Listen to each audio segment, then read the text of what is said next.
Hello everyone, welcome to CIP Group 6 project. Before we start the presentation, I want to introduce each of the members in our team, including Amy Longman, Julie Nguyen, Michael McCoon, and Zach Neff. Group 6 decided to focus on the LGBTQ community and how depression and anxiety are linked to the community. We chose this because the community is actually struggling very much with depression and anxiety, and after doing research, we discovered that LGBTQ youth are actually 6 times more likely to struggle with depression and anxiety. And we chose this because we want to help raise awareness to the problem. Many people know that it's hard to be in the LGBTQ community in modern society, but they don't know how difficult or how much it has affected the mentality of the community. And we also would just like to raise general awareness for those struggling and help provide resources.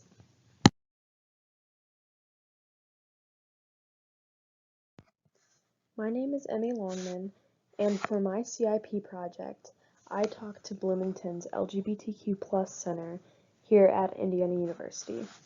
While I was talking to them, they made me aware of my company, Catalent. We have a LGBTQ group that I wasn't aware of. It's called LEARN, which means LGBTQ Employees and Allies Resource Group.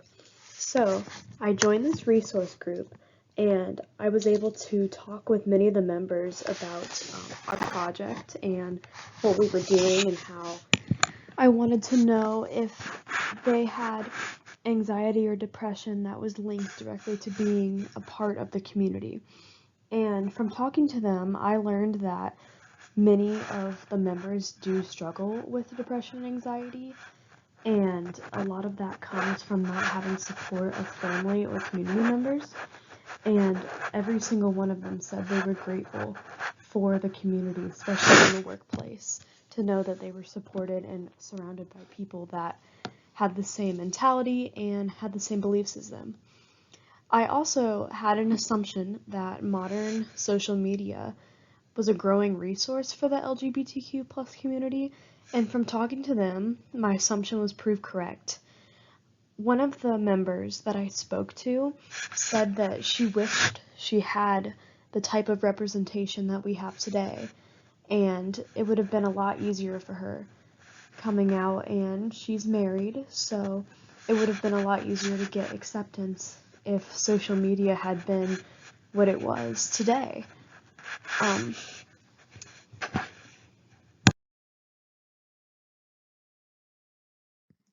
Due to COVID-19 restrictions, I was not able to meet with Catalan's Learn group in person, but I was able to communicate with many of the members through email. And here is an example email that I sent to many of the members that were willing to talk to me about their experiences. And I outlined a few questions that relate to our project, as well as giving them information about why we're doing this project. They were very helpful, and many of them responded in earnest and were more than willing to help us out with this project and help spread awareness in the community.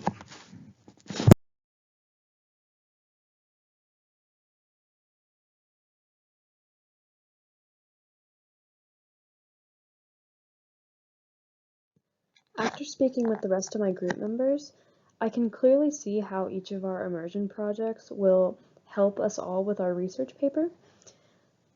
Many of the answers that we got were similar but not quite the same, and it was interesting to see how different people have different viewpoints on anxiety and depression. Now, for example, Julie said that she thought many of the anxiety and depression symptoms from the LGBTQ community come from being insecure in themselves, but she discovered that actually many of the symptoms of depression and anxiety come from not being accepted or not even being able to come out because of societal views. And I think seeing that and then seeing people that have the privilege to be out and be in a community like I was able to see will help us both put our different experiences in our research paper and help it be more well-rounded.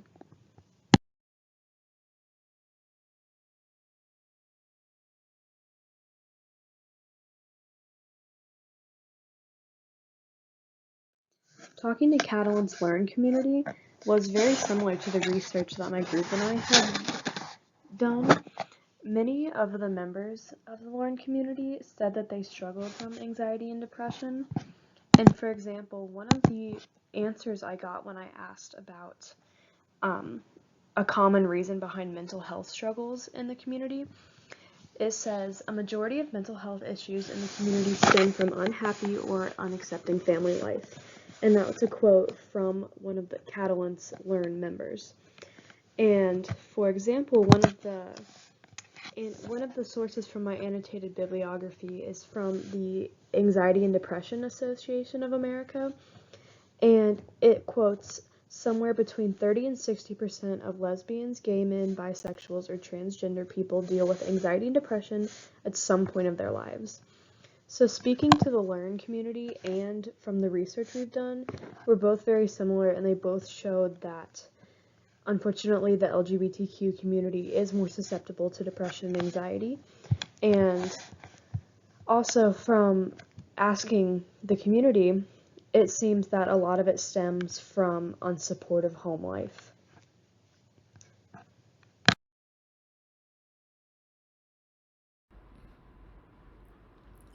So for my CIP, I interviewed friends in a small LGBT group in Vietnam.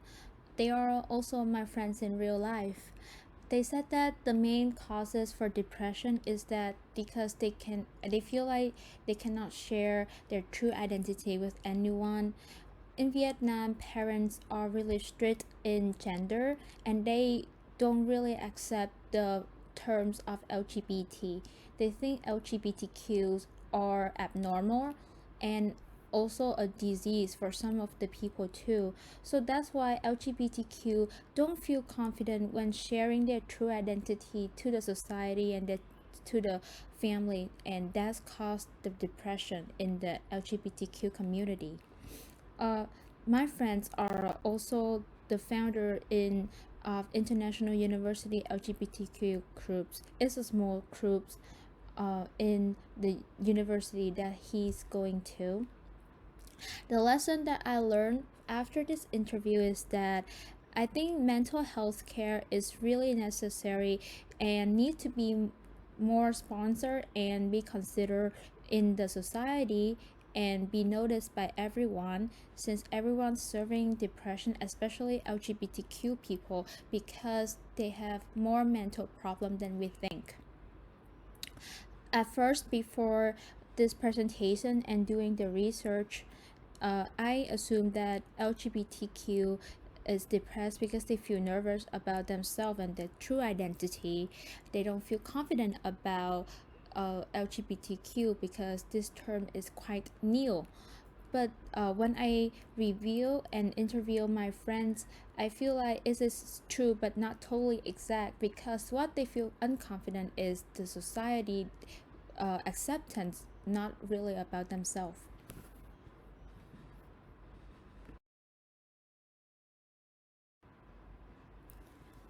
After doing the interview with the LGBT's friends, I feel like I can relate it and more understanding about the research articles that I have read, since they have similar opinions with what the article have been reflect.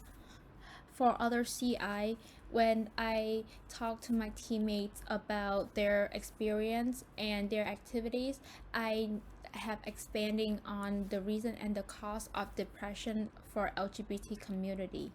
And I have learned that we should always try to care and help people around us about mental health, especially LGBTQ, to solve this problem.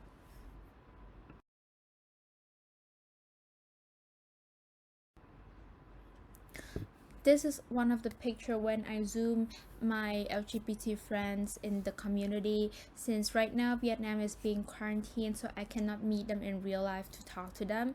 But this is one of the zoom, and this is the people that in LGBTQ community that share the opinion as well as the reason of depression in LGBT with me.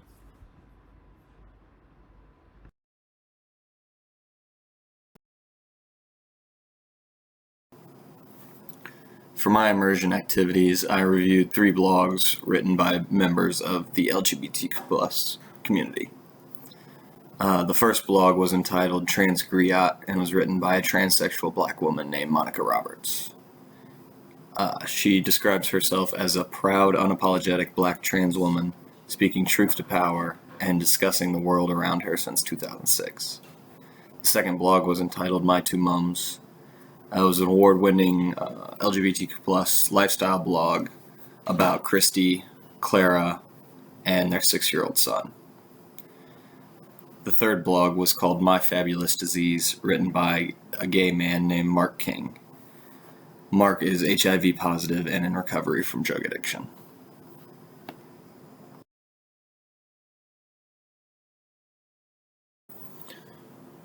I conducted an interview with my cousin, who is a licensed therapist, about depression and suicide in the LGBTQ+ community. We discussed things like what the factors are that lead LGBTQ+ people into depression and possibly suicide. According to her, the factors are much the same that lead non-members of the LGBTQ+ community into depression and suicide. These factors are, according to her, exacerbated by the bullying and stigma that LGBTQ+ people experience on a daily basis. I asked her what she thinks could be done to combat these factors, and she thinks inclusion training and general education of the public about LGBTQ+ people would be massively helpful. I asked her how she thinks mental health professionals could better prepare themselves to help LGBTQ+ people combat depression and suicide. She told me that LGBTQ+ people do not necessarily need to be treated much differently than non-LGBTQ+ people are treated. The fight against depression and suicide in that community will look very similar to the fight that non-LGBTQ+ people have with depression and suicide. I also conducted a survey which aimed to gauge the LGBTQ+ view on depression and suicide in their own community, and we will review that in the next slide.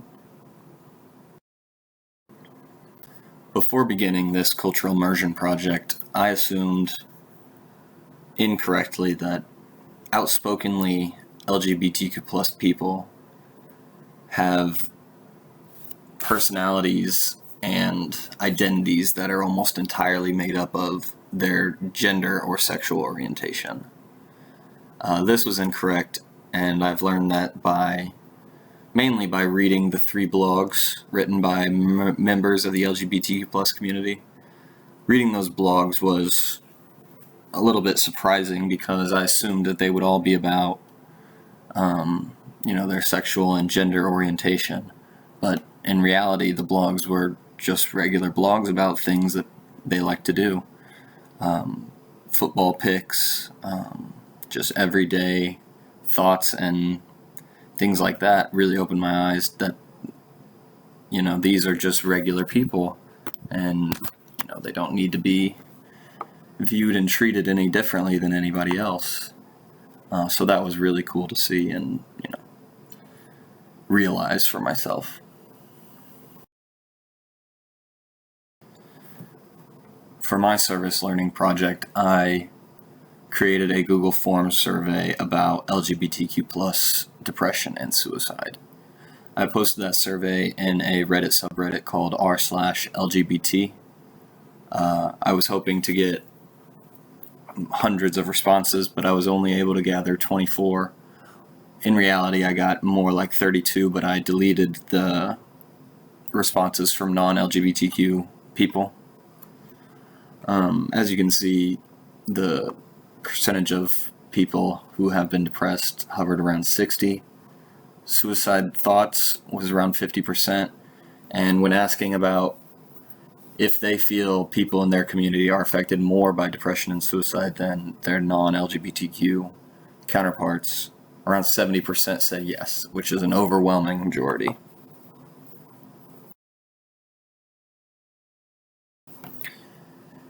Based upon what I learned from my cousin, who is a therapist, and the responses to the survey that I conducted, I think that the research articles that we're using are pretty accurate reflections of the state of the LGBTQ plus community today in regards to depression and suicide. By combining each of our immersion and service learning activities, I hope that we are able to gain a clear understanding of depression and suicide in the LGBTQ plus community and produce a very robust and thorough research paper.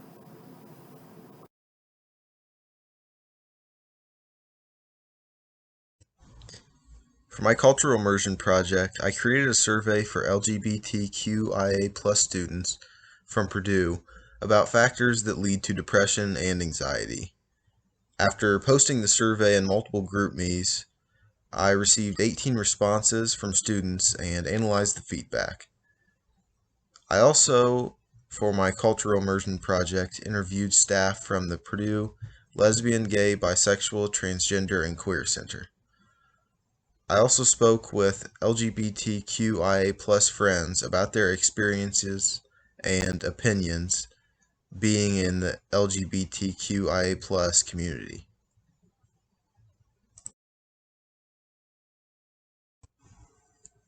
Here are the survey results for the survey I conducted, and I asked 4 questions. One being, do you think LGBTQIA+ people experience more depression and/or anxiety? And the overwhelming majority agreed that LGBTQIA+ people experience more depression and anxiety than people who aren't members of this community. I also asked the question, have you experienced discrimination or harassment because of your sexual orientation? To which the majority again strongly agreed, and no people strongly disagreed. The third question I asked was, have you experienced depression and/or anxiety because of your sexual orientation? And this was almost evenly split between strongly agreeing and agreeing, with only 2 people disagreeing about experiencing depression and anxiety because of their orientation. The fourth question I asked was, have you experienced depression and/or anxiety because of discrimination based on your sexual orientation? To which most people strongly agreed, with 5 people agreeing and 2 people disagreeing about experiencing depression and/or anxiety because of their orientation.